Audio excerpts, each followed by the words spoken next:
Miss Sterling, the pseudocide service you booked with us has been arranged. Here is the agreement. Please sign here. Jane Sterling looked at the document pushed in front of her. Client, Jane Sterling, method of death. Fall from a cliff, devoured by wild beasts, no remains found. Time of death, 1 week from today. 1 week from today was her 5th wedding anniversary with Ethan Wright. It was also the day she had planned to fake her death and leave him. Since they started on that date, let them end on that date. Walking out after signing the agreement, she saw Ethan's exclusive interview playing on a nearby news screen.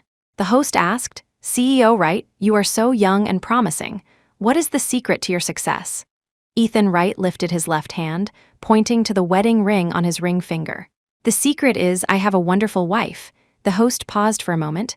"Oh, I thought you would share your analysis and plans for the industry's future." "Those things aren't important. All the wealth I possess now isn't worth a single strand of my wife's hair. I really envy your wife." On the screen, Ethan checked his watch, then smiled at the camera. "Apologies, let's pause the interview for a moment. Time is almost up.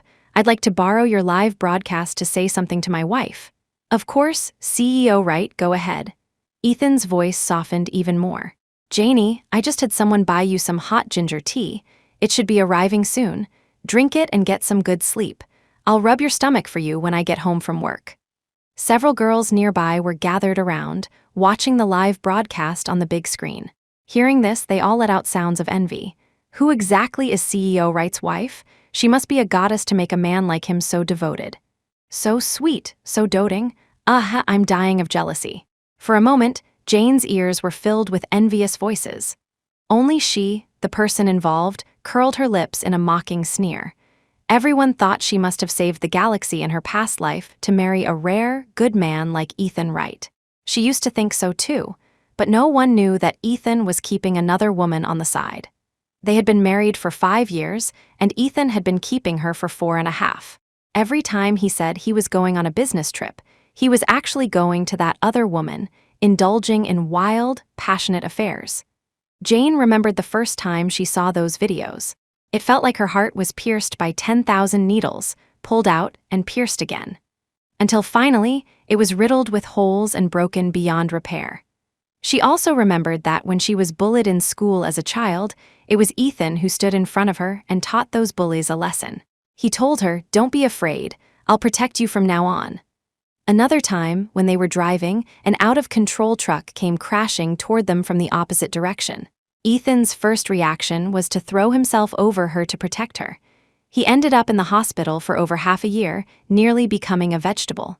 When he woke up, his first words to the nurse were, "Is Janie okay?" Hearing the nurse's confirmation, he breathed a sigh of relief. "It's good that Janie is okay. It doesn't matter what happens to me." It was from that moment that Jane completely fell in love with this man who was willing to use his life to protect her. She didn't understand how Ethan could love her and yet sleep with another woman so brazenly at the same time. Sure enough, men can separate sex and love, can't they? Jane stroked the wedding ring on her ring finger, then took it off. Just then, she saw a disabled beggar by the roadside. The tattered bowl in front of him held only a few coins. Jane walked over and dropped the ring into it. "Go sell this. The money you get will be enough to buy a house and start a small business." The beggar thanked her profusely. Actually, Jane was being modest.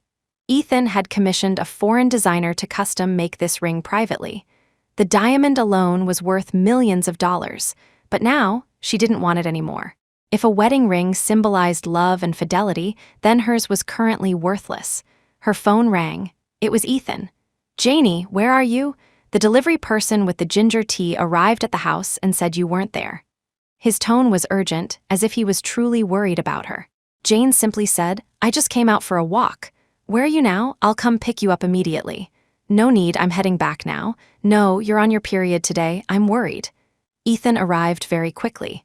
It took less than 5 minutes. He rushed out of the car, took off his coat, draped it over her shoulders, and held her in his arms.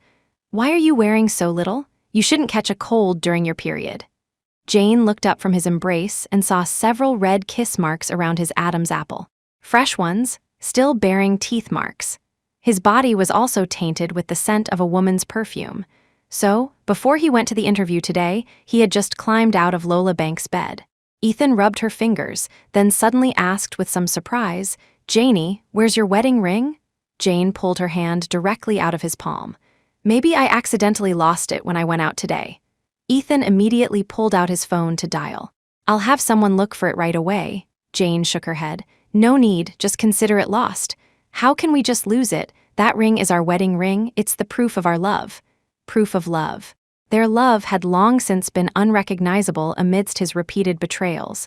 Jane smiled. "It's just a piece of jewelry, it can't guarantee love." Ethan said, "Diamonds are the hardest substance. They represent my unchanging heart for you. If one day you betray me, impossible.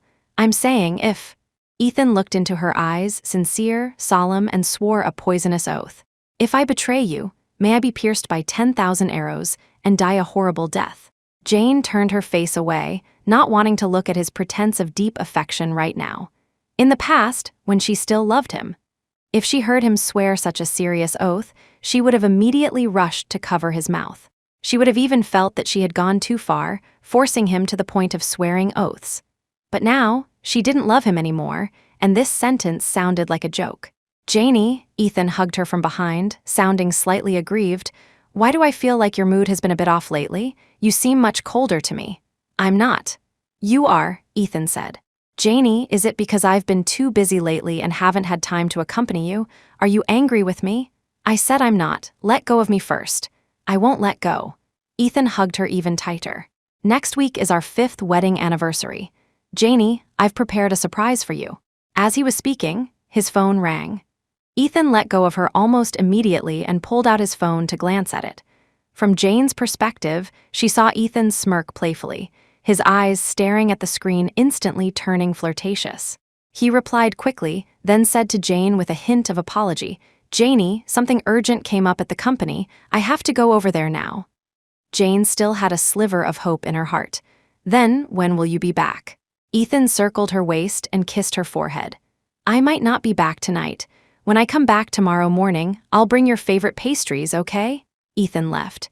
His tablet was still on the living room sofa. Jane picked it up and found that his WhatsApp was synced and online. 2 minutes ago, a woman nicknamed Little Vixen had sent him a picture. In the photo, the woman was wearing a revealing and seductive bunny girl outfit. Black mesh stockings, bright red high heels. Her eyes were glazed, her cheeks flushed, and she was sticking out her tongue to lick her finger. "Ethan, want it again?" "Little Vixen, on nights when Master isn't here, Little Vixen feels so empty and lonely." "Ethan, I loved you 7 times during the day and you're still not satisfied. Little Vixen, is Master coming? Little Vixen is at your disposal tonight. You can do whatever you want." Ethan's answer was just 2 words. "Ethan, wait there." Jane turned off the tablet and closed her eyes in pain. She thought she wouldn't care anymore, but seeing these chat logs suddenly felt like being struck hard with a blunt object. Tears slid from the corners of her eyes, scalding hot. She didn't know when she fell asleep, only remembering that her dreams were full of images of a man and a woman entangled. The man's face was Ethan's. Buzz, her own phone, vibrated. She tapped it open and found it was a video. The scene in the video was exactly the same as the image in her dream. The man and woman were entangled passionately, perhaps even more intensely. Ethan's face was distorted with lust, making her feel incredibly nauseous. Lola Banks. "Have you ever seen him like this? He says only with me can he enjoy himself so fully." The short 1-minute video finished playing quickly. Then a new round started. Repeat and repeat again. Jane watched it over and over again, almost masochistically. She wanted to see clearly what Ethan looked like at this moment, to grind away the last shred of love she had for him, and then completely drive him out of her heart. She had already asked Lawyer Miller to draft the divorce agreement. She wiped away her tears, put the divorce agreement into an exquisite gift box, and tied a ribbon around it. Ethan didn't come back until noon the next day, carrying a box of pastries.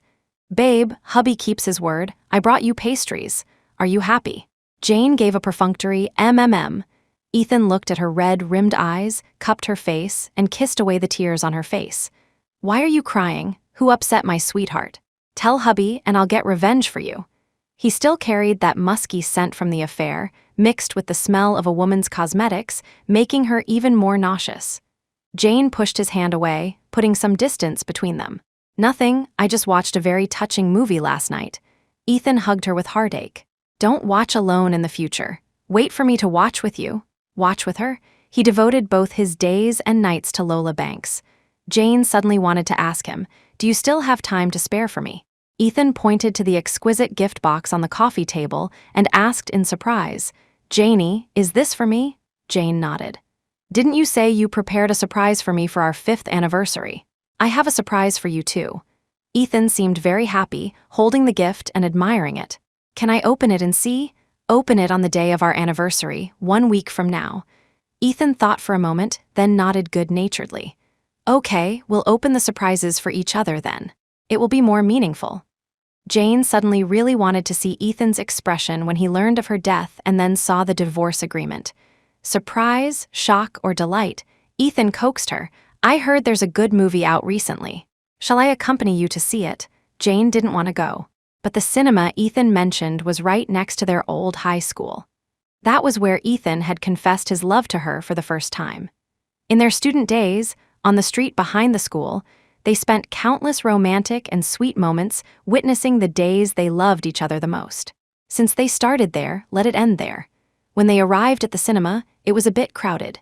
Ethan half-encircled Jane, protecting her in his arms to prevent her from being jostled by the crowd. In the crowd, several girls recognized them. Oh my, isn't that CEO right? The one he's protecting in his arms must be his wife, right? She's so beautiful. Boo-hoo, how can there be such a good man as CEO right in the world? Handsome and faithful. They really match so well, perfectly matched. Ethan protected her all the way to their seats. He considerately helped her take off her coat and held it in his hand. The cinema manager walked over fawningly, holding a warm water bottle and a cup of hot ginger tea. CEO Wright, I heard Mrs. Wright is having her special days. We've prepared these according to your instructions. Is there anything else you need? Ethan took them. He placed the warm water bottle on her lower abdomen to warm her, then handed her the ginger tea. The temperature is just right, drinkable.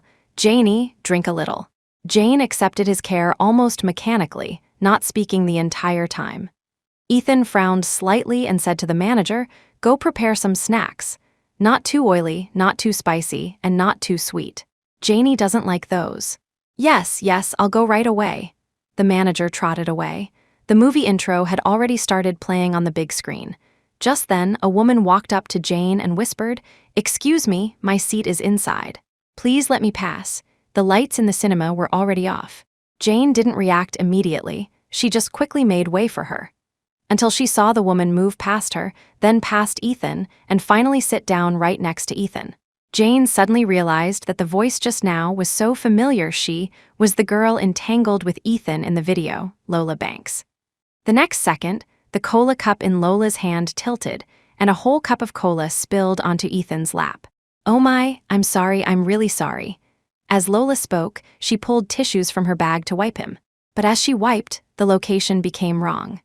Clearly, it was his lap that was wet, but Lola's hand kept going lower and lower, pressing down mischievously. At the same time, Jane could clearly feel the arm around her shoulder tighten abruptly. Consequently, his whole body began to tense up. Out of the corner of her eye, Jane looked at Ethan's lap. Lola's hand was underneath. Ethan's hand was on top, pressing down firmly on her, his gaze seeming to warn her not to cause trouble. But Lola continued to smile playfully, her hand holding the tissue, continuing to wipe with moderate pressure. Sir, how about I compensate you with a new pair of pants? No need. His voice had already become hoarse. The movie started. It was an animated movie. The animals were cute and the plot was funny.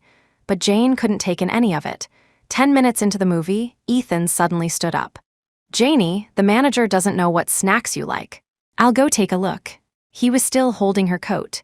At this moment, the coat was draped over his forearm, covering the changes in his lower body. After Ethan left, Lola also stood up and followed him out. When she passed by Jane, she curled her lips in disdain and glanced at her. That look seemed to say, see, he still chose me. 5 minutes later, Jane received a text message, ladies' restroom.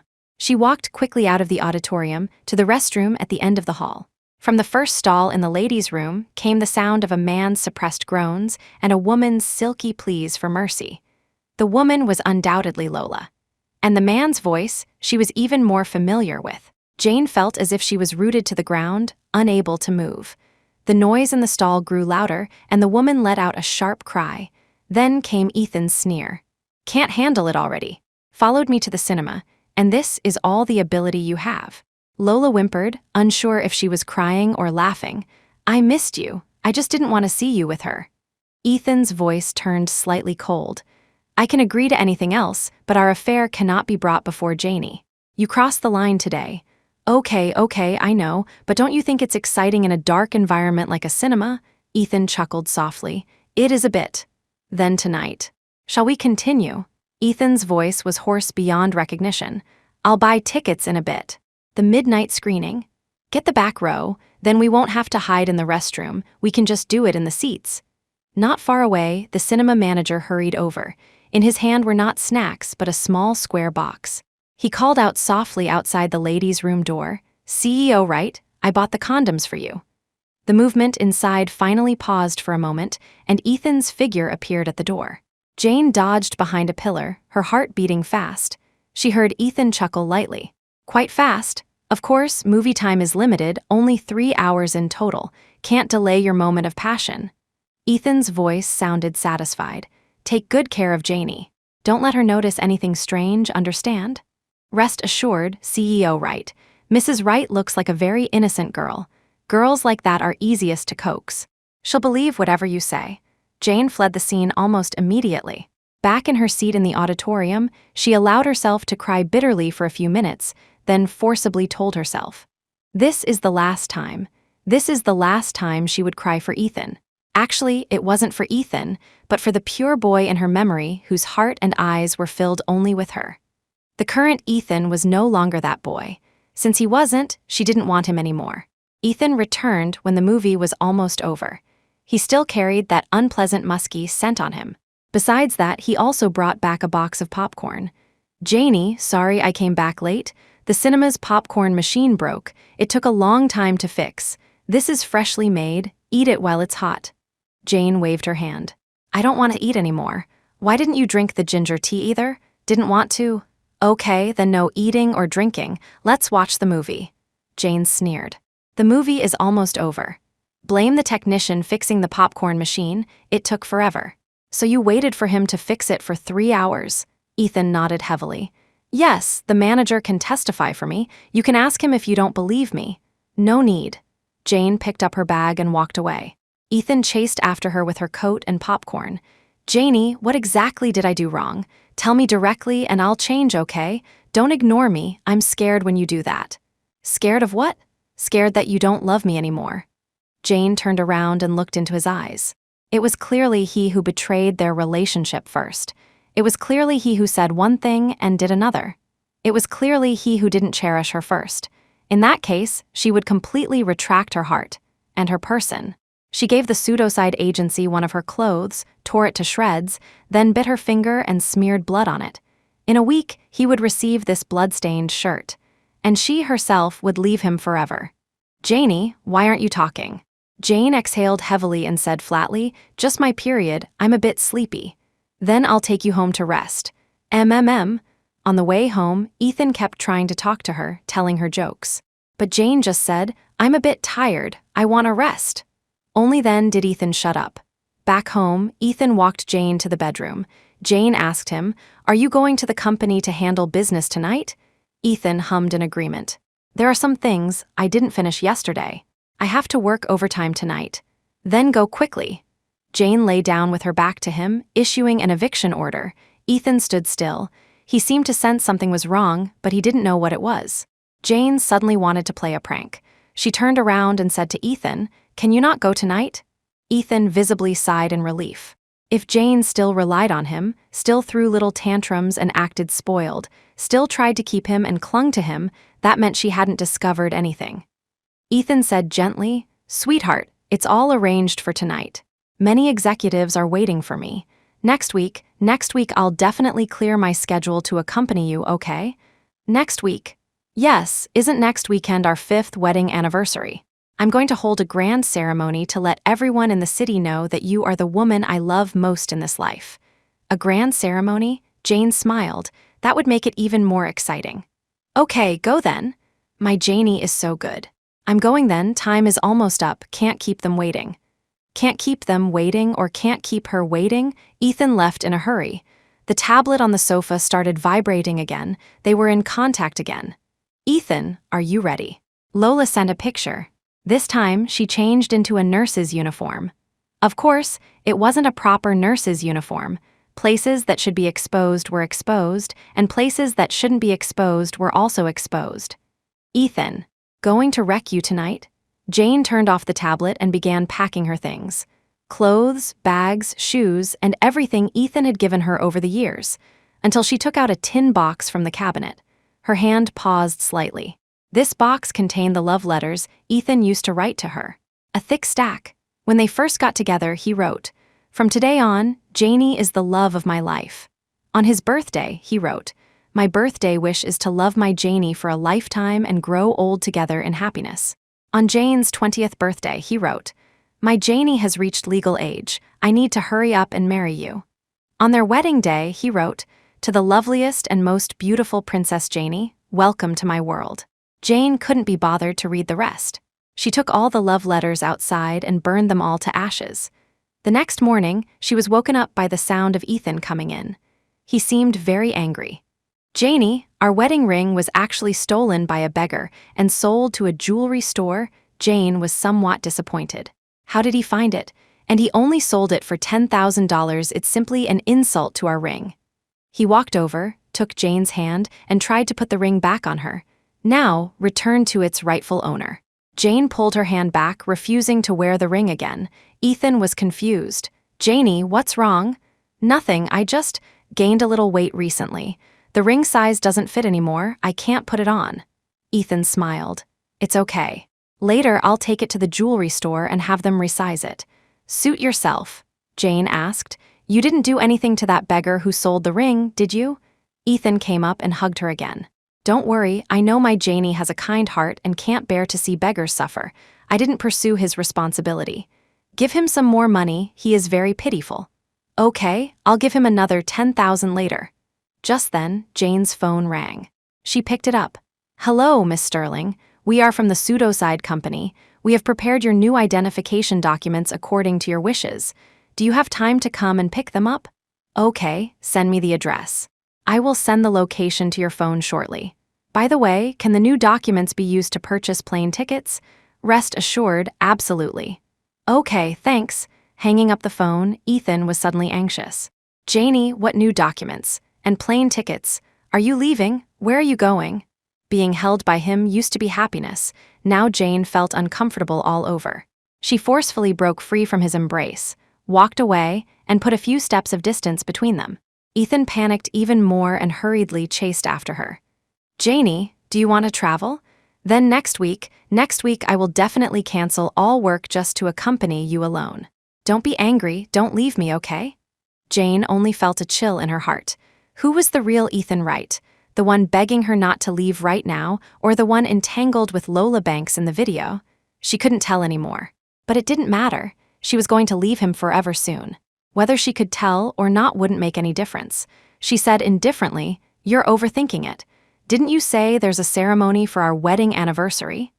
Ethan still didn't believe it and kept pestering her. "But what did you say just now about new documents? What documents did you get? You also said you wanted to buy plane tickets." "It's a classmate of mine.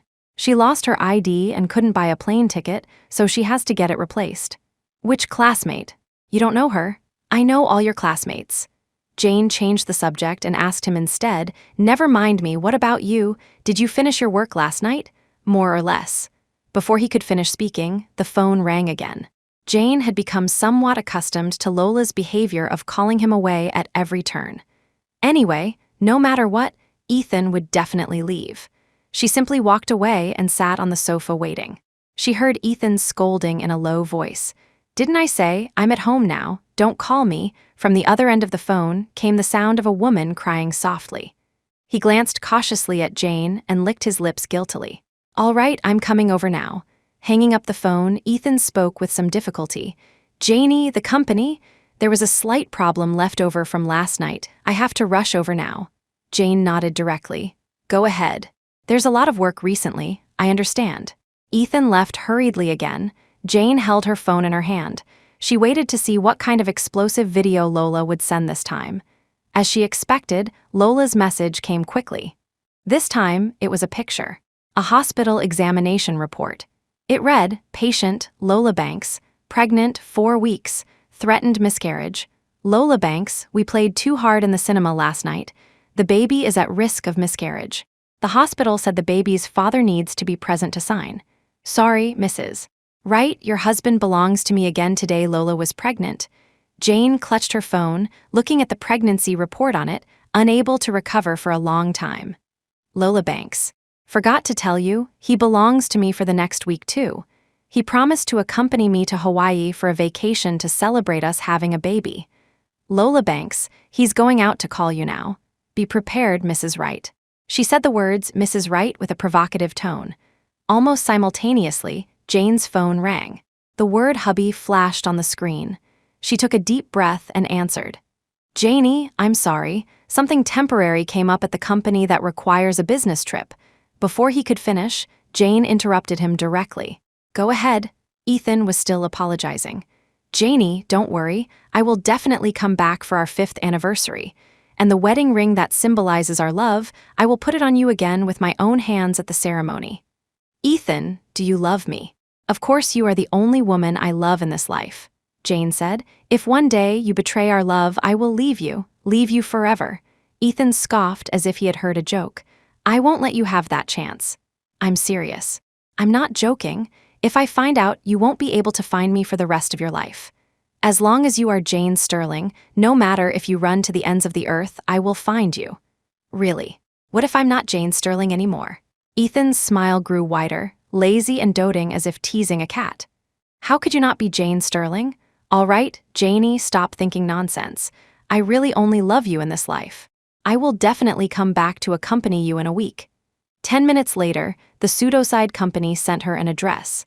When Jane arrived, the person handed her a stack of documents. Miss Sterling, from today on, this is your new identity. Jane looked through them. Her new name was Lyra Vance. Lyra Vance, Vance. Implies distance. She was going to leave Ethan forever. She chose this name for herself. In the future, in this world, there would be no Jane Sterling, only Lyra Vance. Jane, oh no, Miss Vance, we have also bought the plane ticket for you. It departs next Saturday at 10 a.m., flying to Iceland. Jane put away all the documents and nodded in thanks. Thank you. I will transfer all the commission to your company's account shortly. Miss Vance, there is still 1 week left. You can think about it again. If you regret it, we won't charge any fees. No, Jane stood up, her tone firm. I won't regret it. Over the next few days, messages from Ethan and Lola kept coming. 3 days before the wedding anniversary, Lola Banks. The sea breeze in Hawaii is so comfortable, the seafood is delicious too. But he said I can't eat seafood because I'm pregnant. So he ran a long way specifically to buy me Chinese food. Attached was a picture of a Hawaiian beach scene. Sand, coconut groves, and not far away, Ethan opening a takeout box. Ethan, there are so few Chinese restaurants here, I ran a long way to buy it.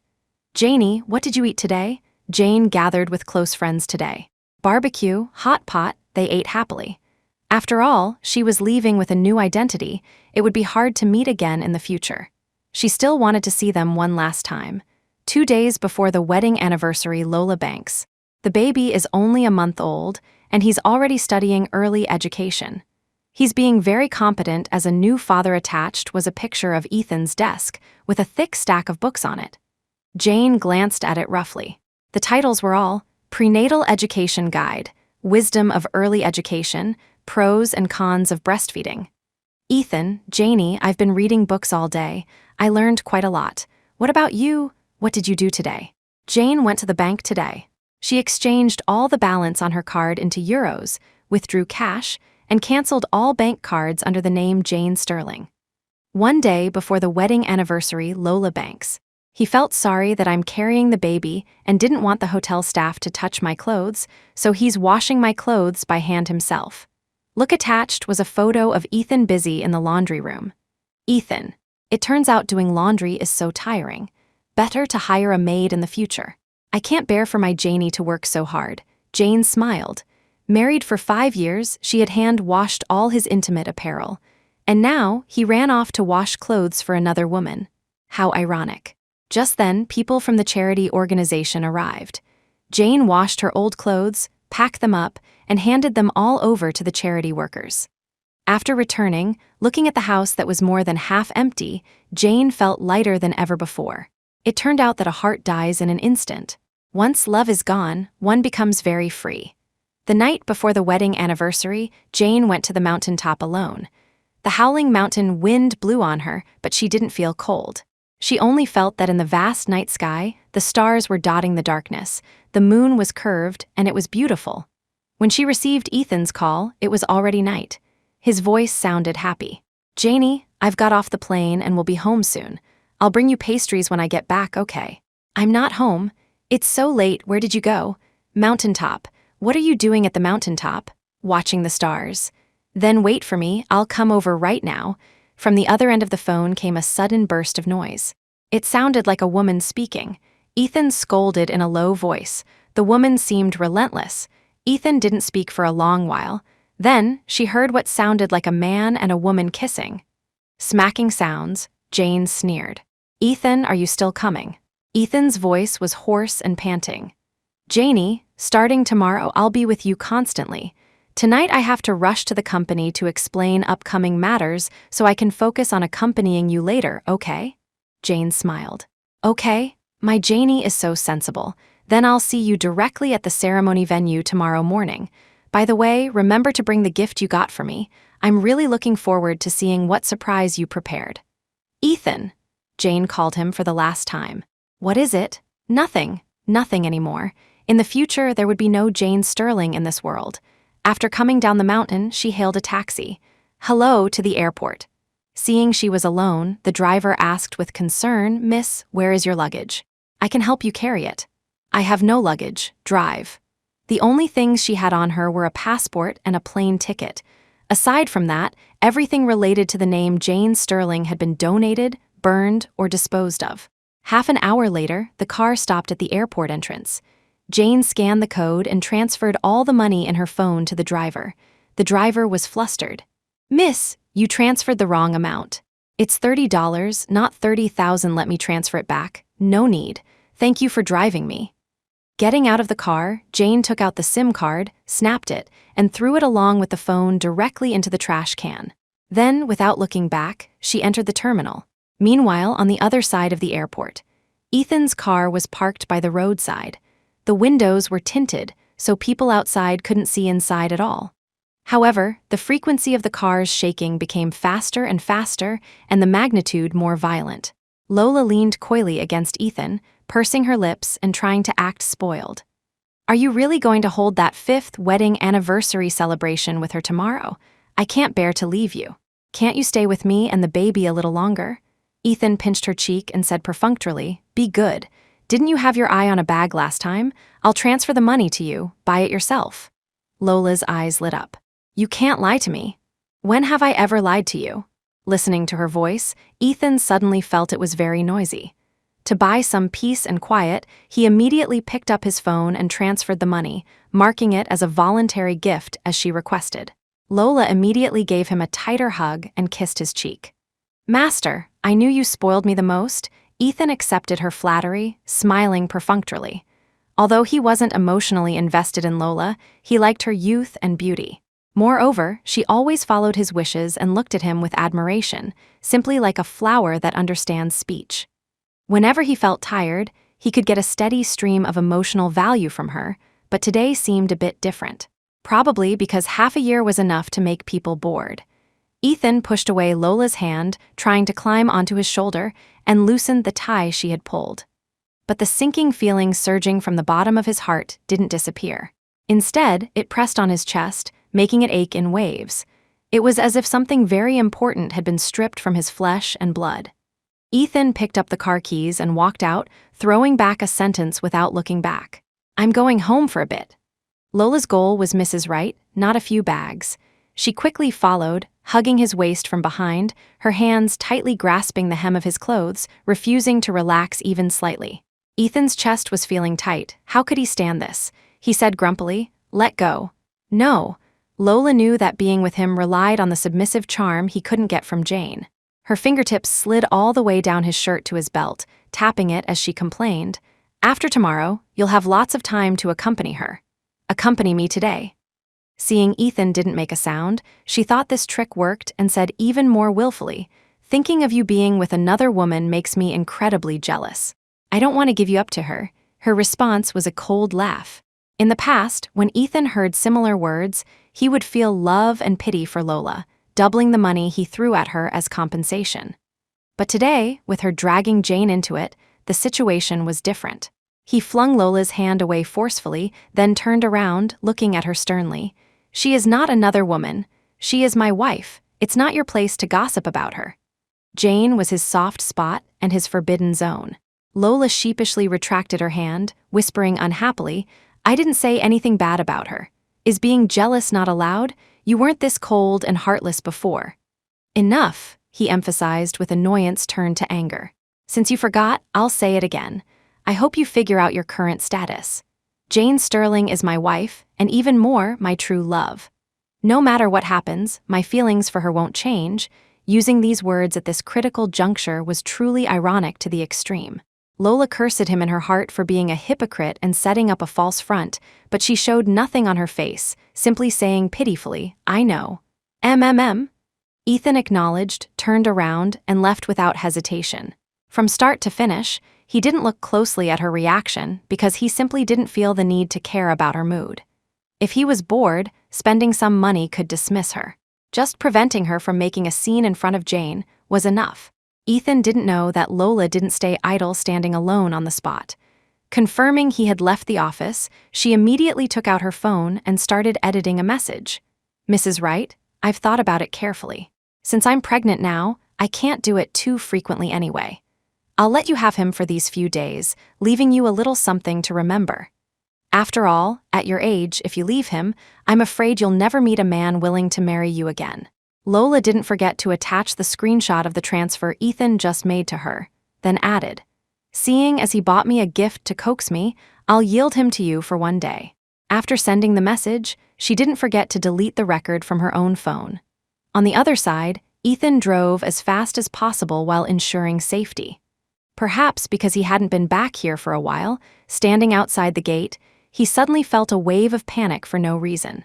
This was the home he shared with Jane, though mostly she managed it. She kept everything in perfect order. There were maids and servants in the villa, but she would still tend to the flowers and plants personally and installed a light on the roof terrace. She said she installed it specifically for him. When he came home from work at night, he could always see a light shining for him at home. Ethan pushed the door open, finding the atmosphere at home as warm and peaceful as before. Looking at the flower garden, he involuntarily imagined Jane cutting a few dewy roses and bringing them into the living room to arrange in a vase. Truly unspeakably peaceful. Ethan walked softly through the foyer, wanting to give Jane a surprise, but he couldn't find her anywhere on the first floor. He frowned and asked a servant who was working methodically, "Where is Mrs. Wright?" The servants immediately stopped their work, looking at each other for a good while. Ethan grew impatient. "Where did Janie go? We don't know either. The madam seemed to go out in the afternoon, saying she was going to the mountaintop to watch stars." Ethan instantly felt angry. What time is it now? You don't even know if she came home or not? Unable to feign ignorance anymore, the other party had to bite the bullet and say, "It was the madam who said we didn't need to wait for her, told us to rest after finishing our work." Others nodded in unison. It seemed they really didn't know Jane's whereabouts. Ethan immediately felt dissatisfied with the servants at home, wishing he could fire a batch of unconscientious workers right away. But intent on seeing Jane to discuss how to spend the anniversary tomorrow, he quickened his steps upstairs, heading straight for the bedroom. "Janie," he shouted her name excitedly as he pushed open the door, but only an empty room greeted his eyes. There was no one in the room. The draft blew through, and only the sheer curtains by the floor-to-ceiling window fluttered in the wind, making a rustling sound as they brushed against the glass edge. Ethan's heart tightened. Just when he was most confused, he caught a glimpse of something extra on the bedside table out of the corner of his eye. An exquisite box. Wasn't this the 5th anniversary gift Jane prepared for him? Ethan walked over full of confusion, only to discover an envelope pressed under the box. After seeing the signature on it, his heart trembled violently, and an ominous premonition occupied his entire heart. This was something Jane left for him. They were husband and wife, possessing each other's phone numbers and WhatsApp. If there was something to tell, there were plenty of faster ways. What matter required such caution to use such a retro method? It was probably the surprise Jane gave him. Yes, it must be so. Harboring this thought, Ethan picked up the envelope with hands that had started trembling unbeknownst to him. Inside was only a thin sheet of letter paper, with content so brief it could be seen at a glance when unfolded. Jane's handwriting was as elegant and neat as always, clearly leaving these few paragraphs in a calm state of mind. Ethan, I don't know when you will get this letter. It actually doesn't matter if you see it or not, because I have already left your world. I know about you and Lola Banks. I also said that if you betrayed me, I would disappear forever. Soon, you will know that I keep my word. Jane knew about him and Lola. How could she know? Clearly, he had kept it hidden so well all along, and Lola had also agreed to keep her mouth shut. Which link went wrong? At this moment, Ethan's phone rang. Hello, is this Mr. Ethan Wright? We are detectives from the Criminal Investigation Division. Someone found your wife's blood-stained clothes in the valley. We suspect your wife is extremely likely to have fallen from the mountaintop and died. Please come to the police station to identify the deceased's belongings. This is impossible. This is impossible. Janie is afraid of heights. She couldn't have fallen from the mountaintop. She would be very careful. You must be lying to me. Janie must be playing hide and seek with me. She's just angry. She's angry that I haven't accompanied her properly recently. She must still be hiding somewhere, waiting for me to find her. Janie, where are you? I'm coming to find you. He felt the sky spinning and the earth rotating as if the whole world collapsed with Jane's departure. Ethan rushed out of the bedroom, first opening all the nearby rooms to check, then running downstairs like a madman, searching room by room. But her figure was nowhere. Not only her, but her clothes, shoes, bags, water cup, towel, toothbrush, all were gone. It was as if Jane had never lived in this house. Ethan suddenly felt a huge panic. Unprecedented fear engulfed him. In that letter, Jane told him that if he betrayed their feelings, she would disappear forever. Did the disappearance she mentioned mean death? Rationally, Ethan knew Jane couldn't still be at home, but emotionally he couldn't accept this fact. Impossible, Janie wouldn't leave me behind. He ran around the villa like a headless fly, driven by unseen forces to the two places she used to like staying the most. Jane tended the flower garden in the backyard personally. Even a daisy growing on the edge was carefully nurtured by her. In summer, she would set up a camera here and wait half a day just to capture the moment a butterfly landed. It was currently the season for roses to bloom, but the person who carefully tended them was missing. There were only servants watering and fertilizing mechanically. Ethan felt sudden, wrenching heart pain, unable to appreciate the beautiful scenery before him anymore. He went back into the building, briskly climbing to the roof, hoping Jane was just angry with him, so she hid on the terrace to prank and scare him. But the terrace was empty, with only the swing they had rocked on together hanging quietly on the frame. Ethan sat on it with infinite nostalgia. He couldn't remember when the last time he sat here was, but he vaguely remembered that Jane snuggled in his arms then. They looked up at the stars, chatting idly until they fell asleep leaning against each other. Such a good life was ruined by his own hands, just for some dispensable beauty and the vanity of his laughable machismo. With extreme guilt, Ethan picked up his phone and urgently dialed Jane's number. After a long busy tone, there was an emotionless artificial prompt.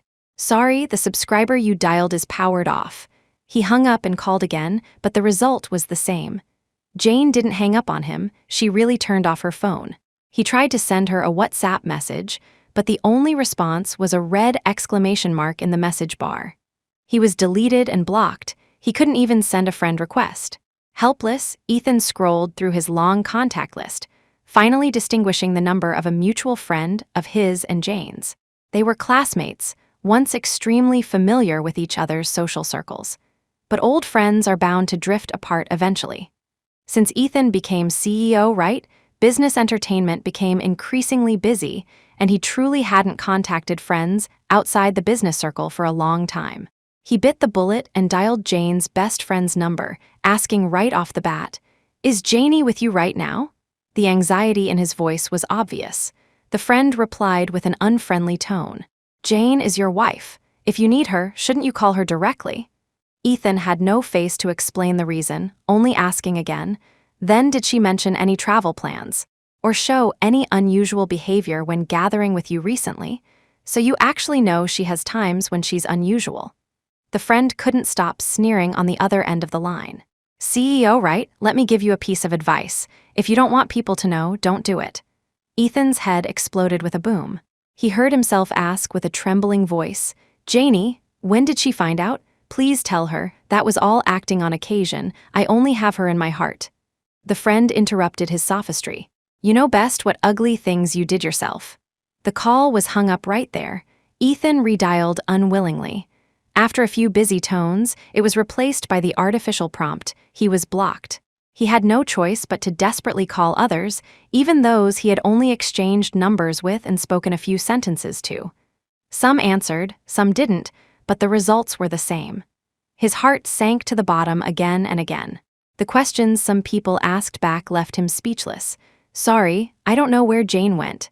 She hasn't contacted me for a long time. You couple had such a good relationship before. Did you quarrel? Jane has such a gentle temper, it shouldn't be. Did you make her angry? Take my advice, bow your head and apologize to her first." Ethan admitted he was wrong but truly had no face to speak of the mistake he made. He mumbled a few sentences and hung up. "Thank you, I know." This was the last call he could think of connected to Jane. As time passed minute by minute, the last shred of hope Ethan clung to was also shattered. He sat on the swing, maintaining the hunched posture of making phone calls for too long. As soon as he moved, he felt his wrist ache, and the hand holding the phone trembled uncontrollably. Clatter. He watched helplessly as the phone fell beside the night-light Jane installed on the terrace. His breath hitched, then his vision slowly blurred. He could no longer suppress the sorrow in his heart and cried out loud in pain. Janie really didn't want him anymore. She left him and everything from the past behind. Ethan's heart was in a trance, his mind full of chaotic memories. Scenes of him and Jane exchanging rings at the wedding, scenes of him getting into bed with Lola, lying to her on the phone to go out and fool around. Everything, one by one, forced him to the brink of madness. Fortunately, another more important matter temporarily pulled Ethan out of his mental dead end. He suddenly remembered something. Money. Even if Janie didn't want to see him, hid, or went traveling, she would definitely need money. Ethan dared not think deeply. He hurriedly picked up the phone, logged into online banking, and regardless of limits, transferred money to her account continuously, pouring huge sums into it. Jane didn't have much interest in money. Him doing this couldn't win her back at all, but at least it could make her life outside better. Perhaps she would occasionally think of him when seeing the remittance information. But the fantasy was quickly punctured by a call from bank staff. "Mr. Right, we regret to inform you that because the user's account information was formally canceled 2 days ago, your transfer request cannot be completed. Please verify before operating." Ethan froze on the spot. "Can you help me contact her? I have a very important matter to find her." The staff answered officially, "Sorry, this is beyond our scope of work." Ethan knew he couldn't influence the bank's security system, nor did he have the ability to persuade them to take risks for him. After hanging up the phone dejectedly, he had to think of ways from other aspects. He remembered Jane registered a social account named Silhouette and often shared her photography works there. It was just that times had changed, and he couldn't recall exactly which platform it was on. Ethan didn't have the habit of using social platforms, but he opened the App Store, downloaded every top-ranked app, and tirelessly searched for Silhouette inside. But the account hadn't been used for a long time. Below were all messages from strangers. "Can anyone contact Silhouette? I'm an illustrator wanting to reference her photography works, but I can't find her anywhere. Why is Silhouette's account canceled? Begging teacher Silhouette to come back. That set of 4-season series is so beautiful. It's almost winter. Where is the person?" Ethan clicked exit with an upset mind. The ruthless fact lay before him. Jane not only canceled her bank cards, but also erased the traces she left on social platforms. He had no choice but to find a platform with imperfect user rules and called customer service. The customer service's wording was polite and formulaic. "Is there anything I can help you with?" Ethan went straight to the point. "I am user Silhouette's husband. Please help restore her account information." The customer service stated without hesitation, "Okay, please let her contact us personally and provide relevant identity proof. She's missing." "Sorry, we cannot violate user privacy, please. Can't you understand? She's missing," Ethan exploded. "My wife is missing and very likely in life-threatening danger. As a platform, if something really happens to her, you will be responsible. I will sue you," he threatened hysterically. The customer service remained unmoved. "Sorry, sir, we cannot help you. If you want to obtain the user's relevant information, you can apply to the court." The tone was polite, but left no room for negotiation. Ethan felt like he was poured over by a basin of bone-chilling ice water in winter. He yielded and stated, "I beg you, my wife is really in danger right now. Do you have no compassion at all?" The other party fell silent on the receiver. Before long, the trembling in Ethan's voice turned into sobbing. He was practically begging the other party. "I can't wait anymore. My wife didn't leave any instructions when she left. I'm really afraid she will have an accident. This account is my last hope." Speaking to the emotional point, he was truly sobbing uncontrollably, regretting everything deeply. Perhaps moved by his persistence and heart for his wife, the customer service relented. "Okay, sir, I will submit an application to my superior, but the specific restoration situation depends on the final result." Ethan thanked profusely on the phone. After a tormented wait, he finally got his wish and saw the hidden information in the Silhouette account. Jane used her social account as a platform to record life, posting many photos and daily texts in great detail. There were sweet moments after falling in love with him, warm moments after they entered the marriage hall, and photos of his back she took secretly. Ethan's heart softened as if a piece collapsed. Looking at the photos and texts on the phone, it was like walking through the beautiful journey they spent together again. But all this came to an abrupt halt half a year ago. Jane only logged into the account for the last time last night. After changing her mood status to forget it, she provided a cancellation application to manual customer service. What did forget it mean? Did she finally despair of him? Ethan felt like his soul was sucked away. He sat on the swing until dark before returning to the bedroom. He chose to lie in the spot where Jane usually slept, wanting to feel her body temperature this way, but within reach was only cold bed sheets. A lonely night was truly hard to sleep through. In despair, a thought suddenly flashed through Ethan's mind. She also left him a surprise gift. Perhaps she wanted him to find her on the wedding anniversary. The hour hand on the wall clock just crossed 0 at this time. It was now a new day, and also their 5th wedding anniversary. Ethan sat up, opening the box on the bedside table as fast as he could.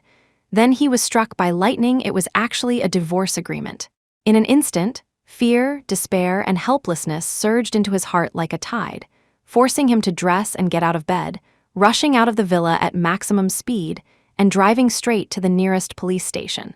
The officer on duty was startled by the person suddenly rushing in front of him. "Sir, speak slowly if you have something." Ethan ran in 3 steps at a time. He said hoarsely, "I want to report a case. My wife is missing. She left no information before leaving, and I can't contact her anywhere." Hearing someone was missing, the police immediately asked him about the specific time and location. He paused, hesitating. She should have left from home, then went to the mountaintop to watch stars. As for the specific time, perhaps it was last night. Not a single thing could be explained clearly. The policeman wondered, "Is your relationship with your wife so distant?" Ethan smiled bitterly. "Our relationship has always been very good, just. I've been busy with work recently, and there were some misunderstandings, so I didn't come home as frequently as before." The police didn't ask further, only finding colleagues to locate the places where Jane's phone signal appeared based on the phone number and other clues he provided. Ethan waited like years passing in seconds until the completely dark sky gradually brightened, yet he still didn't wait for news related to her. Instead, a strange call came in. Ethan picked up hurriedly. "Is it Janie?" "Mr. Wright, we are police officers from the Misty Mountain District. When can you come to the police station to claim Miss Jane Sterling's belongings?" Ethan had evaded all night just to evade this result. He would rather believe Jane was sulking with him, hiding, missing. This call was just a prank. But the urging call from the police station shattered his last fantasy. My wife, her body, is it in your police station? The other party said. Sorry, Mr. Wright, there are many wild animals around Misty Mountain. We have organized police forces to search, but couldn't find your wife's body. Only a bloodstained, shredded shirt. We guess, possibly her remains have been devoured by wild animals. Don't say any more. Mr. Wright, it is difficult to survive falling from the mountaintop, let alone wild beasts. Please restrain your grief. I said don't say any more. He hung up the phone in exasperation and blocked that number. But soon, a new number called in. Ethan couldn't suppress the madness inside, cursing directly. My wife can't be dead, impossible, I will find her. Stop calling me. Opposite was a calm, composed voice. Hello, Mr. Wright. I am Miss Jane Sterling's lawyer, Mr. Miller. She has some words she wants to convey to you through me. Do you have time to meet? Janie has words to tell me? Yes. Okay, I'm coming right away. Ethan drove to the agreed law firm without a second word. Anxious all the way, running who knows how many red lights, disregarding traffic rules and his own safety. Mr. Miller invited him into the office and politely handed him a document, saying, This is the divorce agreement Miss Sterling asked me to give you. She has already signed this copy in advance. Ethan opened his eyes wide, looking incredulously at the divorce agreement before him and asking back, Where is she? Even if we divorce, I have to hear her say it to me personally. He didn't believe she could be heartless to this extent. The lawyer said flatly, Miss Sterling has entrusted all relevant matters to me entirely. If you have opinions on the agreement, just tell me. Ethan took the divorce agreement, his whole person trembling slightly as he said, I won't agree to divorce. Absolutely impossible. The next second, he tore the agreement into pieces and threw it into the trash can. Seeing this, the corners of the lawyer's mouth rose slightly, revealing a knowing smile. He said unhurriedly, Mr. Wright, Miss Sterling anticipated you would tear up the first divorce agreement, so she specifically instructed me to prepare a few more copies. By the way, she also took a copy with her. She should have brought it home. Didn't you see it? He saw it. That divorce agreement was inside the gift she carefully prepared. She said that was the surprise she gave him. Janie, had you planned to leave me long ago? Speaking, the lawyer took out another new copy from the desk behind him and handed it over. Seeing Ethan with a gloomy face about to tear it again, he added calmly, As long as you don't mind the effort, you can tear as many as you want. I have a printer here and can print new agreements anytime. Please help yourself. Ethan instantly wilted like a frosted eggplant. He ruffled his hair irritably and softened his attitude. Sorry, I was emotional just now, but I really can't live without her. Can you please tell me, did she actually go to the mountaintop? The lawyer shook his head. Sorry, I am only responsible for handling the divorce. I don't know other things. Ethan grasped the only hope. She still wants to divorce me, meaning she isn't dead at all, right? If dead, she wouldn't make the unnecessary move to divorce me, right? The lawyer just laughed dryly. There's no necessary connection between the two, right? If you broke Miss Sterling's heart, even if she dies, she wouldn't want to die bearing the title of Mrs. Wright, right? Ethan laughed self-deprecatingly once, feeling weak all over as he leaned back on the sofa on the side. The divorce agreement in his hand fell to the ground with his movement. He had no intention of picking it up. The lawyer didn't care either, calmly taking another divorce agreement and handing it over. Sign it. Consider it fulfilling Miss Sterling's last wish before death, giving her freedom. Saying so, he handed over a pen, indicating Ethan could sign. Ethan sneered. No matter how many copies you print, I won't sign unless Janie comes to talk to me personally. Our feelings of so many years are not decided by a few thin sheets of paper, whether dead or alive. Janie can only be my wife. The lawyer began to explain the law to him, fully prepared. Mr. Wright, as long as the couple has been separated for more than 2 years, the court can grant a divorce automatically. Even if Miss Sterling isn't dead, as long as you can't find her within 2 years, you will still be divorced 2 years later. Ethan was half a public figure. If the divorce caused a scandal, it would inevitably affect the company's stock price. But he couldn't care less. It doesn't matter. Let her sue me. At least she will come to court to see me then, right? Mr. Right, Miss Sterling is determined. She will divorce you no matter what. Even if you are unwilling to sign now, it's just waiting 2 more years at most. The result won't change. Why bother? Ethan remained unmoved, saying stubbornly, "It doesn't matter. I will definitely find Janie within these 2 years." Before the lawyer could speak again, he received a call from the police. "Mr. Wright, we have successfully located the last position of your wife's phone signal. Please come over as soon as possible if convenient." The divorce agreement was immediately thrown to the back of his mind. Ethan hadn't slept all night and experienced great emotional ups and downs. Just getting up, his vision went black. But he didn't dare delay. Confirming he could drive, he immediately rushed to the address sent by the police at maximum speed. He thought the police finally found Jane's whereabouts, but arriving at the destination, he was greatly disappointed. Appearing before his eyes was a large expanse of unusually empty wasteland. Apart from weeds swaying in the wind and garbage all over the ground, there wasn't a soul in sight, not even a broken house to hide a person. Ethan went to the police car, asking anxiously, "Are you sure Janie came here? A landfill?" The policeman stepped forward, handing him the phone inside an evidence bag. "Mr. Wright, very sorry. We currently only found this phone at the scene. It might have been transported here to be buried from other trash cans. As for Miss Sterling herself, no trace has been found yet. The phone has automatically shut down due to battery depletion." Ethan recognized at a glance that this was Jane's phone, nearly fainting on the spot. The policeman supported him in time. "Mr. Wright, how are you? Need to call an ambulance." "No need."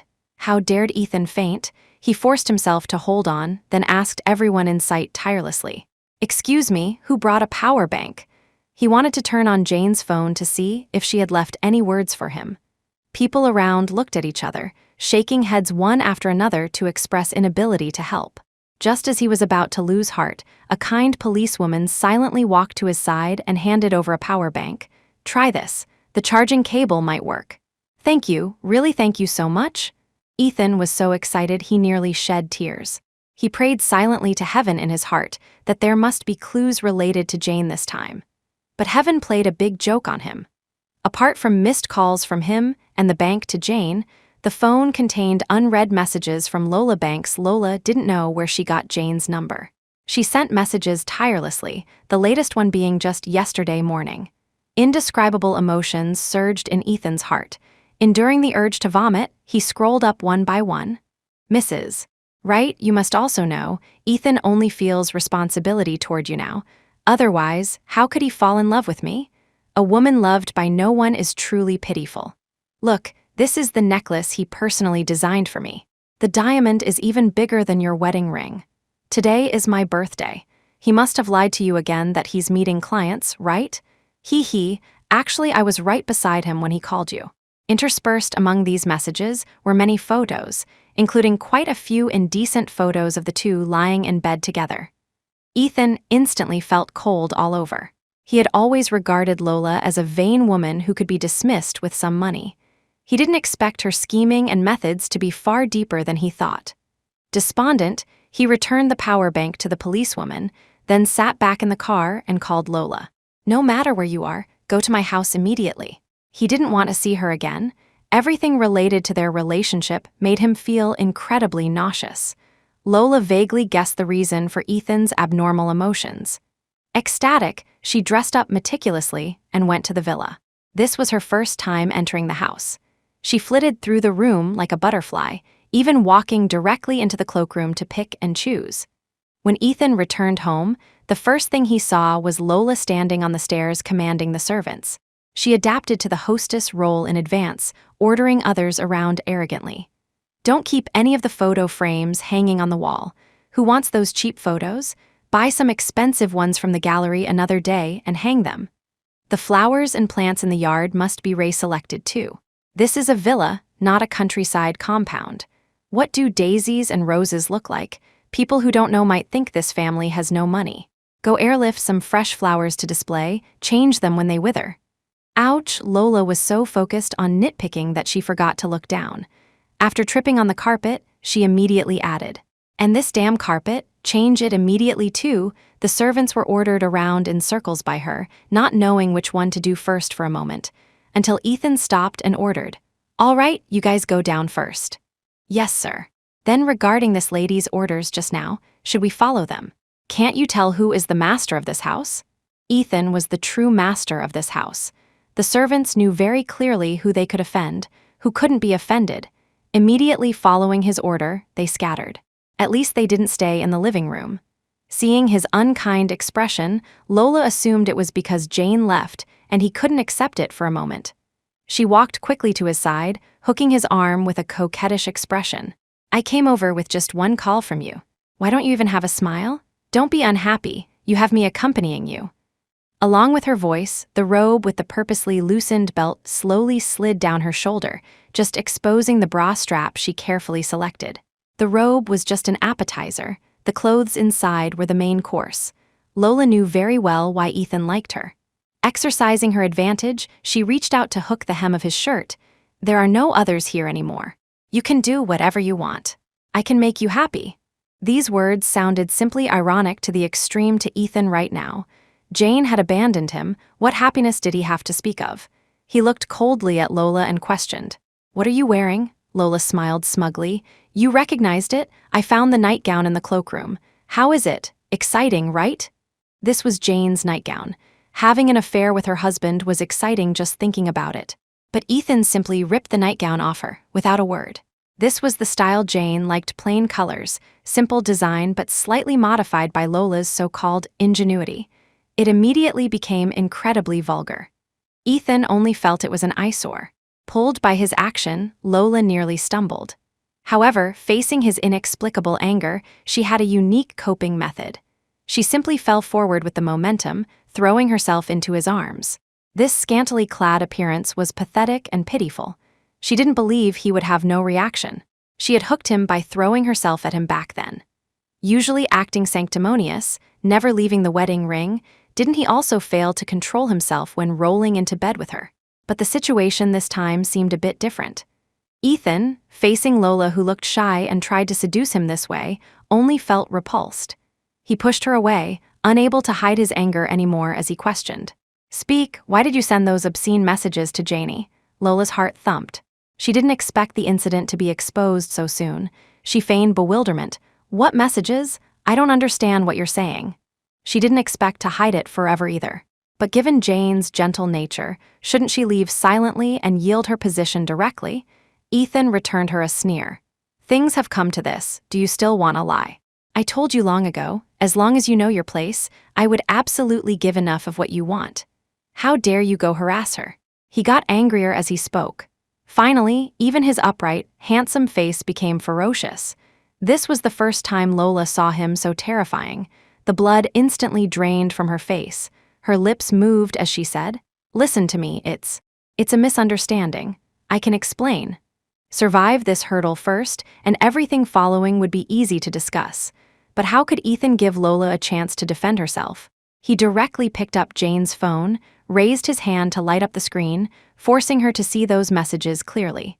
"Are you trying to say these things were photographed by your phone itself and then sent to her?"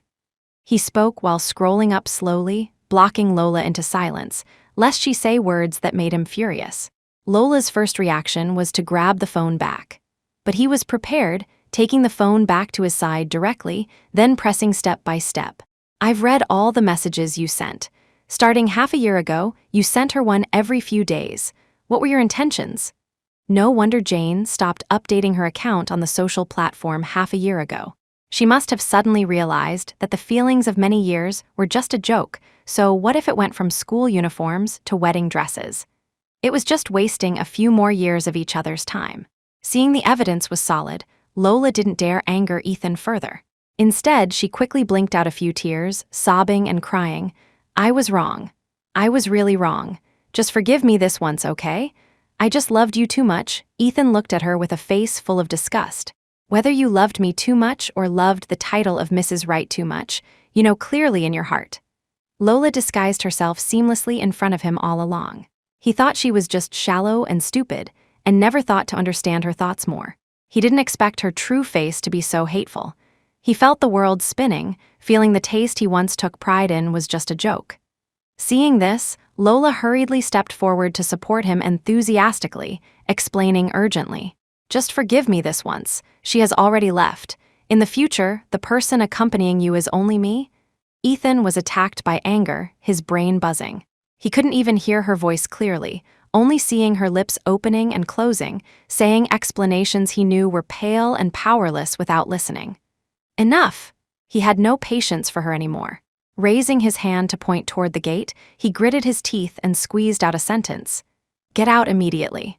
From now on, I never want to see your face again. Lola was thrown away forcefully by him. After falling to the ground, she had no intention of getting up. Instead, she grabbed the edge of the carpet she wanted someone to replace just now, pretending to be pitiful and crying. I won't go. Don't forget, you called me here today. Ethan had already turned around without looking back, leaving only a sentence. Don't be shameless when I'm giving you face. Considering the past so-called affection, this was the last chance he gave her. But immersed in the sorrow of losing the money tree, she made up her mind to cry out a breakup fee before getting up. Ethan got a headache from the crying noise. Rubbing Jane's phone in his hand to recover slightly, he called the security guard in directly, ordering, "Throw this crying woman out for me. If she dares to come again in the future, call the police directly." The security guards took the money and did the job, naturally doing as told immediately. What do you want to do? Lola didn't expect Ethan to be for real this time. She shouted in horror, Ethan, master, you can't be so heartless to me. Before she finished speaking, 2 security guards had already lifted her up from left and right. Like dragging cargo, they agilely took her out of the living room, through the yard, and threw her onto the walkway outside the gate, then quickly closed the door to report back. Blown by the cold wind, only then did Lola realize how unsuitable her appearance of only wearing underwear was for going out. She hugged her shoulders shivering, ringing the doorbell with a crying tone. Ethan, I know I was wrong. For the sake of me carrying your baby, you can't treat me like this. The pleading voice was full of unwillingness and helplessness, but the security guards acted as if they heard nothing, only speeding up walking into the building. The leader went to Ethan's side, reporting, CEO Wright, handled according to your instructions, but she refuses to leave. Ethan didn't even have a look of disgust on his face, unwilling to waste even a shred of emotion on Lola. He looked persistently at Jane's phone, waving his hand, take her to the hospital and abort the child. After that, I don't want to hear any news related to her. She was already a dead person in his eyes. The security guard understood, withdrawing immediately. Even the room door was closed in time to isolate all sounds he didn't like outside. Outside the gate, Lola was scantily clad. At first glance, it was no different from being naked. One had to get close to find she was wearing underwear. The location of the villa wasn't remote. Opposite the detached housing area was a high-rise community built by the same developer. The surrounding facilities were complete. Even on weekdays, many nearby residents passed by. At this time, pedestrians stopped to watch this spectacle one after another. Some even started pointing at her directly. Look at her appearance. She probably acted as a mistress destroying someone's family, got caught in bed by the original partner, and kicked out right. Didn't even put on clothes properly. Must be. Otherwise, who would strip like this in broad daylight, unless having special fetishes? Young people nowadays really don't learn well. If it were in the past, this would be called parading through the streets for public shaming. They discussed animatedly, not minding being heard by Lola at all. Lola tried to cover her face while lying on the iron gate. However, there were more and more people watching the excitement. She wanted to cover her body for warmth and block her face for shame, unable to attend to both for a moment. In desperation, she changed her wording to continue begging for mercy, facing inside the door. CEO Wright, I won't dare anymore. 1,000 mistakes, 10,000 mistakes are all my fault. As long as you give me a piece of clothing, I promise never to appear in front of you again. I am even willing to admit mistakes to Mrs. Wright and help you reconcile. At this moment, she truly regretted it extremely. Originally, she had already fished a lot of benefits from Ethan, even if she couldn't become Mrs. Wright. Packaging herself as a socialite to catch another rich husband wouldn't be difficult. But if her reputation was ruined, these could only be dreams. Lola cried sadly, unaware that her words just now, although not reaching Ethan's ears, were heard clearly by the onlookers. Their gazes instantly changed from suspicion to disdain. Someone sneered, mocking, so she was kicked out by the man. Such a shameless woman deserves such punishment. Being kicked out by the original partner is one thing, but how can she be kicked out by the man too? Failed too miserably as a mistress. This family looks quite rich. Could she be throwing herself at him for money? Being a mistress and ending up in such a miserable state. If I were her, I would find a piece of tofu to crash into and die right now. Watching the excitement of beating a mistress was common, but getting to the point of being kicked out by the man was truly rare. Everyone spoke enthusiastically. Some people even took out phones, making video calls directly to friends and family to broadcast live. Lola covered her face, looking out tremblingly through the cracks of her fingers. Then she met many disdainful faces, men, women, old and young. Everyone was laughing at her. The anger and humiliation received from Ethan were instantly ignited by strangers' accusations and ridicule. She couldn't even care about covering her face, responding resentfully. What do you know? I am not a mistress.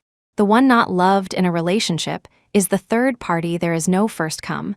First served in love, he is married yet willing to be with me. That's because my charm is great.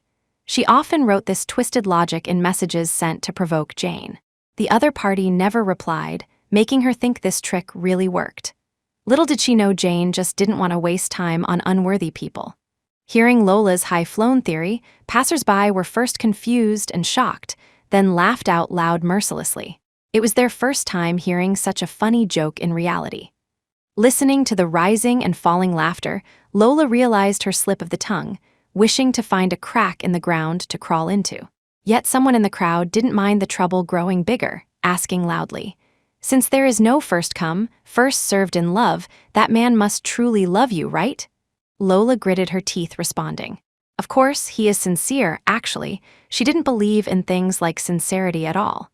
If sincerity were useful, Jane wouldn't have ended up leaving with nothing, missing alive or dead. She believed more in wherever the money was, the love was. The passerby's rhetorical question became more playful. "Really? Then how could he bear to let you stand on the street making a fool of yourself like this?" Lola was dumbfounded by the question, stammering, unable to answer. Because he, before finishing, she was cut off. "Isn't it because he treated you as a plaything on a whim, and now he's bored? Wake up quickly." Yeah, even a stranger encountering this situation would give you a piece of clothing at least. This mistress is truly stupid through and through. Thought she could fish for the man's benefits. Didn't expect she was the one played for free by the man. Still thinking of squeezing out the original partner to become official? Women still have to be independent and strong. Otherwise, ending up like this, what's the difference from being paraded in the streets? These people's words were mean and piercing. Every word was like a heavy hammer smashing onto Lola's heart. She realized belatedly that she was really dreaming. Ethan probably never considered marrying her from the start. Lola's worldview collapsed right there.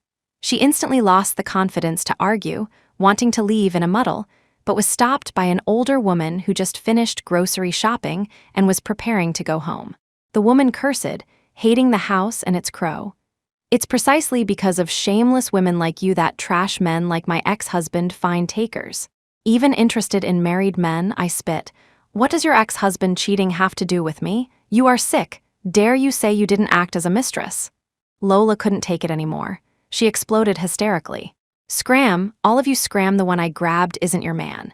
What moral high ground are you standing on here? You have no ability yourselves, can't keep your men, running here to bully me just because of jealousy." The older woman didn't show weakness. Seeing her making a scene, she pulled her directly toward the crowded place, shouting loudly for passers-by to come watch the excitement. "Take a look, everyone. This is the end of acting as a mistress destroying others' families."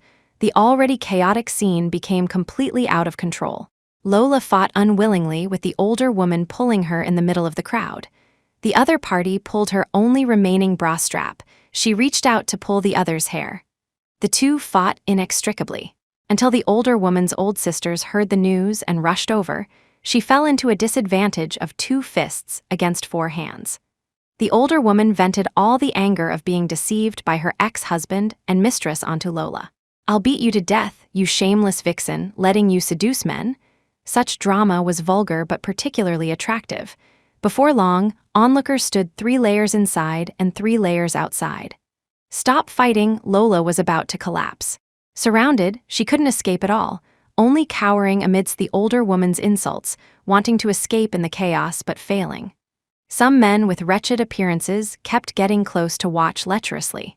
At this time, they simply took the opportunity to reach out, wanting to take advantage of Lola. They had long been drooling over her fair skin and young body. Touched on the shoulder, Lola instantly turned pale with fright, wailing loudly. Help, still no movement in the villa. However, in broad daylight, those men didn't dare to go too far, just staring at her maliciously, occasionally winking and commenting. When had Lola ever suffered such great humiliation? Near collapse in extreme panic and anger, she looked up and shouted, "Whoever is willing to help me, I'll sleep with whoever tonight." Exchanging her body for things she wanted had become her habit. As soon as this was said, several men in the crowd instantly showed greed, eager to get close to her. Fortunately, people next to them pulled them back with quick eyes and hands. One man shook off his companion with a dissatisfied face. "Why stop me? What a good deal." He was afraid if he acted slowly, others would hand clothes to Lola first, and there wouldn't be such a big bargain to pick up in the future. But the companion reminded him, "Wake up quickly. This woman is so casual. Maybe she has a disease." Several other men who had already taken steps also froze on the spot. Yeah, where could cheap advantages be taken so easily? This mistress was young, beautiful, and willing to go all out. Why would she be stripped of clothes and kicked out by a man for no reason? The man who was taking off his jacket also stopped his movement. Seeing this, the older woman shouted along, "Everyone watch out. This shameless mistress doesn't forget to seduce men even in this state. Maybe she got a disease and deliberately came out to spread it to retaliate against society." Several men whose hearts were itching retreated 3 steps away, daring not approach Lola again. I don't have," Lola defended with a pale face. But how could this kind of thing be explained clearly? Her voice couldn't compete with the older woman and the summoned old sisters. Her voice was quickly drowned out. When the crowd watched enough excitement and dispersed, there was still no movement in the villa behind. Lola looked over in despair, only able to see curtains drawn tight in the living room and servants wandering around in the yard under the name of working, actually watching the excitement secretly. "What are you looking at?" She couldn't out-curse the passers-by mocking her, bullying the soft and fearing the hard. She vented her anger on the servants across the iron gate. "What right do you have to laugh at me? At least I lived freely. The money I got is what you can't earn in a lifetime of cleaning." The servants watched the excitement, but none dared to get involved with her. They immediately retreated indoors, ignoring her. Lola was left outside alone, seemingly abandoned by the whole world. A gust of cold wind blew.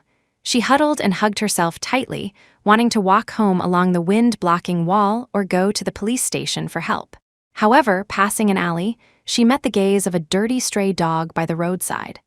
The stray dog was extremely vigilant, immediately raising its tail and barking wildly at her. Woof, scared and angry, Lola picked up a stone and threw it over. "Even a dog dares to bully me." The stray dog confirmed she was a threat, baring fangs on the spot and pouncing on her. If caught, a tearing bite was inevitable. Lola was scantily clad. Getting bitten meant no buffer at all. Her legs went soft with fear, but she didn't dare stop. Holding the wall, she rolled and crawled, fleeing in the opposite direction of the stray dog. To shake it off, she turned whenever seeing alleys and intersections, daring not look back even once. At first, the barking behind followed like a shadow. But after she shuttled through narrow streets and dim alleys for a long time, only the whistling wind and her heavy panting remained in her ears. After unknown time passed, she couldn't run anymore, collapsing on the ground, panting heavily. But the surrounding environment also became extremely strange, having even left the urban area. Looking at the weed-overgrown wasteland before her, Lola cried out helplessly, "Is anyone there? Help, where am I?" Only the wind and the wilderness responded. Here was uninhabited, not even a road sign. The only living things were stray cats and dogs. She couldn't find anyone to help. Even if she wanted to risk her face to call the police, it was the same helplessness. Lola regretted extremely at this time. Had she known Jane was actually capable, She should have proceeded slowly instead of ending up losing everything like now. That night, she couldn't find the way back and was afraid of meeting bad people. She had to curl up under a big tree in the desolate wilderness to endure the night. Until the next morning, she was found by a passerby coming here to fish, who called the police and sent her home. Through this tossing, Lola's reputation was completely ruined, and she got sick from the cold wind. However, her road of bad luck didn't end here. Early the next morning, 2 men in black appeared, forcing her to the hospital. Only when she was brought into the operating room did she let out a pig-slaughtering howl. "What right do you have to touch my child? I am carrying Ethan Wright's eldest son, who will inherit the Wright family's property in the future. Stop shouting. It was CEO Wright who instructed us to abort the child in your belly." What? Ethan was even more heartless than she thought. When Ethan received the news, he didn't even plan to finish listening, waving his hand with a cold face. "Just abort it. Don't tell me about her matters in the future. If she makes trouble again, find a way to deal with it cleanly." "Yes." The assistant immediately changed the topic. "CEO Wright, there is one more thing to report to you. The private detective found a person who looks very much like the madam in a foreign country. But because the surveillance quality isn't clear, it can't be completely confirmed." Ethan dared not delay for a moment. He bought the ticket for the earliest flight without hesitation, following closely to the foreign country. Arriving at the destination, he didn't even leave himself a gap to breathe, immediately contacting the private detective again. The private detective took him and quickly found the apartment said to be rented by that girl. Whatever, he arrived too late. After knocking on the door, an old foreign lady came out, looking vigilantly at him and the police who came along asking, "What business do you have looking for me?" Ethan asked hopefully. "Did an Asian female tenant live here? I am her husband, looking for her for something." The old lady looked him up and down with a cold expression. "I am the landlady here. The tenant you mentioned was here, but she checked out and left 3 days ago." Before finishing speaking, she reached out to close the door. Ethan jammed the door, risking his hand getting caught, asking anxiously, "Did she say where she would go? Like a travel destination or something? I am really worried about her." The landlady couldn't really clamp his hand in front of the police but said impatiently, "I don't know. Men should have grace, not pester endlessly after separating. Sir, please let go." She hadn't been in contact with Jane for long, but as women, there was this tacit understanding. She had already guessed the other party came across the ocean because of heartbreak. Ethan didn't expect the hurt he brought Jane was so obvious. He withdrew his hand sheepishly. The next second, the door was slammed shut with a bang. Ethan felt guilty, yet still unwilling to just give up the relationship of so many years with Jane. He mobilized all connections he could mobilize, even hiring private detectives at a high price to check entry and exit information of major airports, trying to find clues related to Jane's whereabouts. But the result was the same as his efforts in the country. No matter how seasoned the detectives he hired were, they couldn't find any records related to her. Whether Jane Sterling, Silhouette, or Lyra Vance, there were no records. Jane seemed to have evaporated from the world. Thus, Ethan completely lost the only remaining connection with her. Ethan went nowhere after returning to the country. He dragged heavy steps like a walking corpse into his home, then locked himself in the bedroom under the servants' surprised gazes. From this day on, the number of times he stepped out of the room became countable on fingers, looking like he intended to isolate himself from the outside world. The servants saw it, but none dared to persuade him. Anyway, their wages were automatically transferred to cards. Just continuing to work according to Jane's instructions before leaving would do. Until the assistant came to visit Ethan once, realizing the situation was bad and notifying his parents. Mr. and Mrs. Wright Sr. always thought Ethan and Jane lived happily, and it would be perfect adding a small child. Unexpectedly, unbeknownst to them, the young couple reached the point of marital breakdown. They rushed over immediately. The villa looked no different from before. Everywhere was bright and clean. Even the fresh flowers in the living room vase were remembered by servants to be changed every few days. Only the owner, Ethan, was missing. Mrs. Wright worriedly stopped a servant asking, "Where is Ethan? How has he been recently?" The servant was also afraid of something happening to the employer. Seeing someone finally came to manage things, she hurriedly relayed the situation. CEO Wright kept locking himself in the bedroom. We deliver meals 3 times a day, but he doesn't eat or drink, just sitting at the table writing. Mrs. Wright wondered. Writing what? The servant shook her head with a face full of confusion. Don't know, didn't dare to look. Hearing this, Mr. Wright became even more anxious immediately.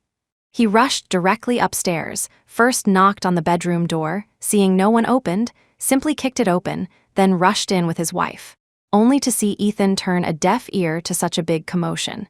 He sat at the table with his back to them, mechanically repeating the action of writing on paper. Aside his hand lay a stack of filled notebooks. Mr. and Mrs. Wright leaned in together to look, both shocked in their hearts. Ethan wrote, Janie, I was wrong line after line on the paper. This sentence densely covered a whole sheet of paper, seemingly venting the pain and remorse deep in his heart through this way. Mrs. Wright felt heartache for her son, persuading him with a crying tone, Jane is already dead. Even if you torture yourself like this, she won't come back to life. Who told you to do such shameful things? Mr. Wright sighed along.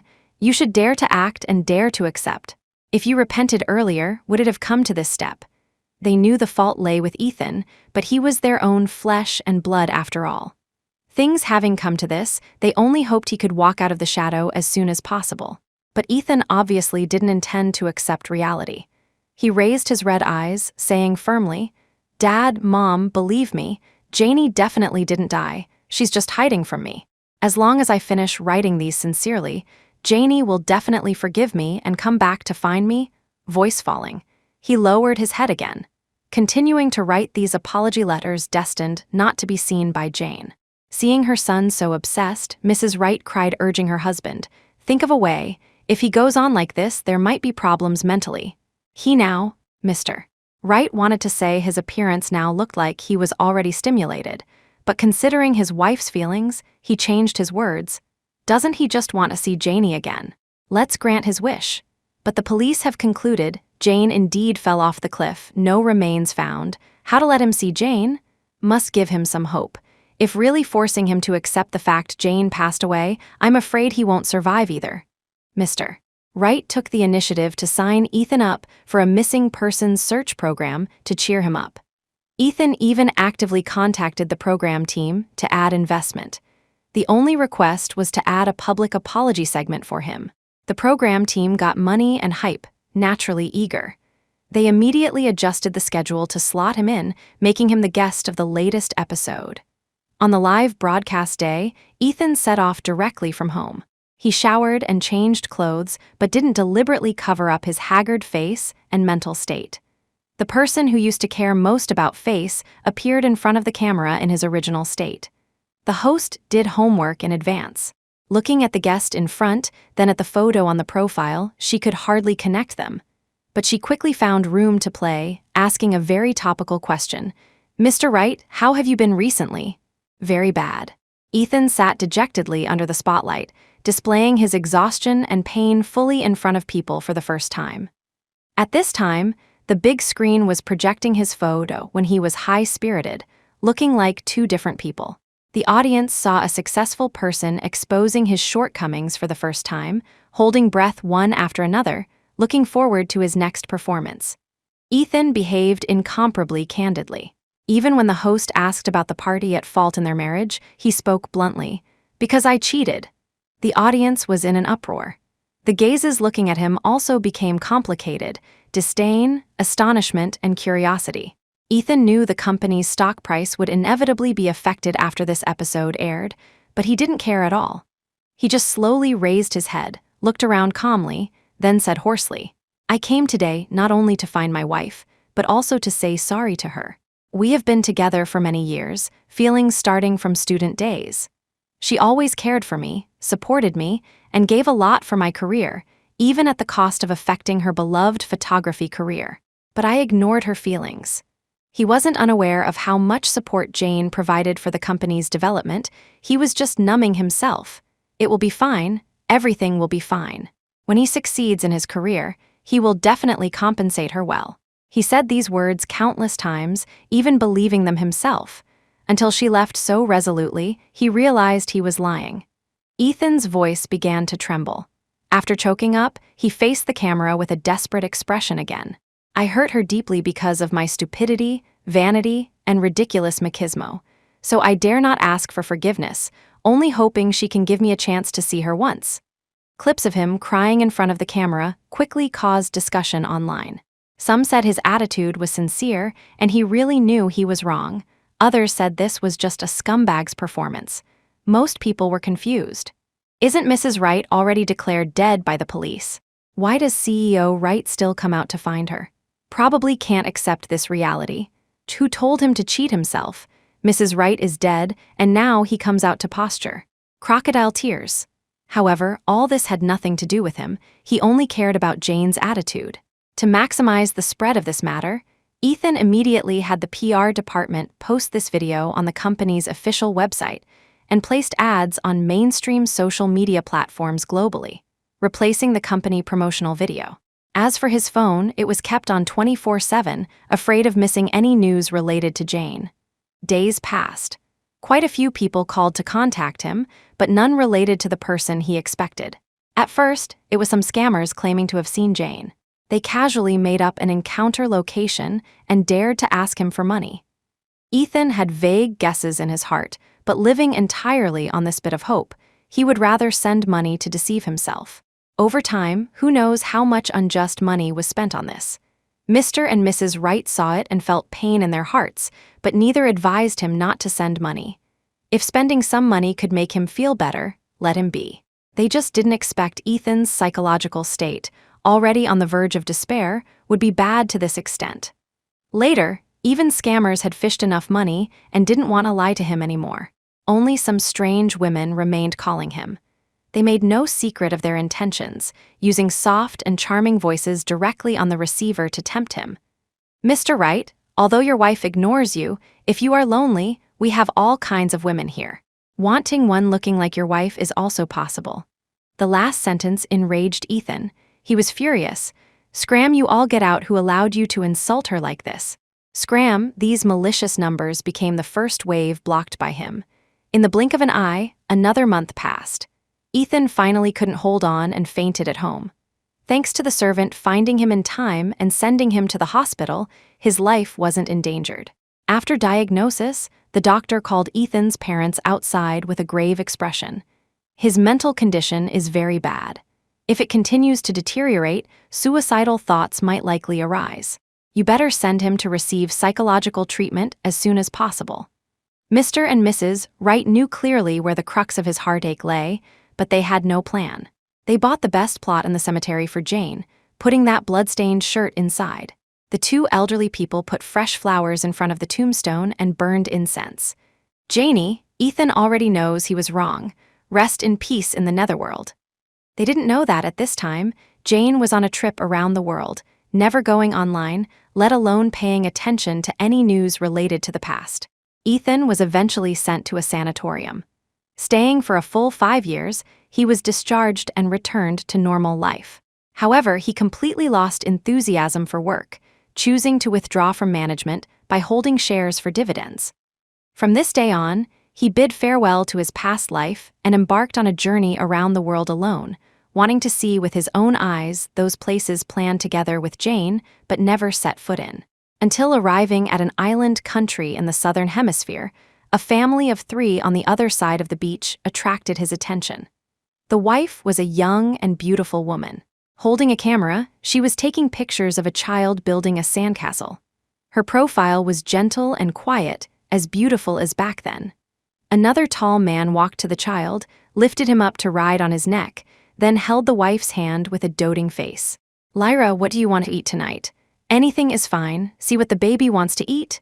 The child riding a horse on Dad's neck laughed happily. "Mom, I want to eat fries." "Okay, then eat fries." The man chuckled. "I thought you would stop him from eating. Fries aren't healthy after all." The woman acted spoiled. "But I want to eat too."